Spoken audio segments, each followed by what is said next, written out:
বিশ্ব স্বাস্থ্য সংস্থার মহাপরিচালক পদে 2027 থেকে 2032 মেয়াদের জন্য ডক্টর হানান হাসান বালখি নামে এক নারীকে মনোনয়ন দিয়েছে সৌদি আরব। সোমবার হানান বালখির মনোনয়নের ঘোষণা দেয় দেশটি। হানান বালখি বর্তমানে বিশ্ব স্বাস্থ্য সংস্থার পূর্ব ভূমধ্যসাগরীয় অঞ্চলের আঞ্চলিক পরিচালক হিসেবে দায়িত্ব পালন করছেন। এর আগে তিনি সংস্থাটির অ্যান্টিমাইক্রোবিয়াল রেজিস্ট্যান্স বিষয়ক প্রথম সহকারী পরিচালক হিসেবে দায়িত্ব পালন করেন। কর্মজীবনে তিনি জনস্বাস্থ্য সুরক্ষা ও স্বাস্থ্য ব্যবস্থার সক্ষমতা বাড়াতে বিভিন্ন স্বাস্থ্য উদ্যোগ ও নীতি প্রণয়ন এবং বাস্তবায়নে ভূমিকা রেখেছেন।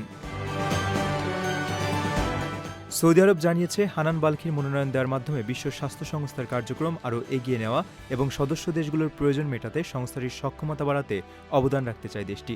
একই সঙ্গে সমতা, স্বচ্ছতা ও দক্ষতার নীতি জোরদার এবং বিশ্বজুড়ে স্বাস্থ্য ও জনকল্যাণে কার্যকর আন্তর্জাতিক অংশীদারিত্ব গড়ে তোলার লক্ষ্য রয়েছে। সৌদি আরবের ভাষ্য, বৈশ্বিক স্বাস্থ্য নিরাপত্তা জোরদার এবং দেশগুলোকে আরও দক্ষ, টেকসই এবং সংকট মোকাবেলায় সক্ষম স্বাস্থ্য ব্যবস্থা গড়ে তুলতে বিশ্ব স্বাস্থ্য সংস্থার গুরুত্বপূর্ণ ভূমিকা রয়েছে।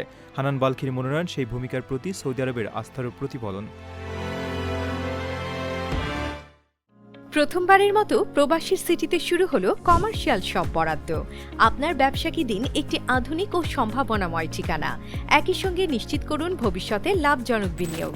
সীমিত সংখ্যক কমার্শিয়াল স্পেস এখন বুকিং চলছে। স্ক্রিনে প্রদর্শিত নাম্বারে আজই যোগাযোগ করুন এবং আপনার পছন্দের শপটি বুকিং নিশ্চিত করুন। স্পেস সীমিত, তাই দেরি নয়, আজই বুকিং করুন।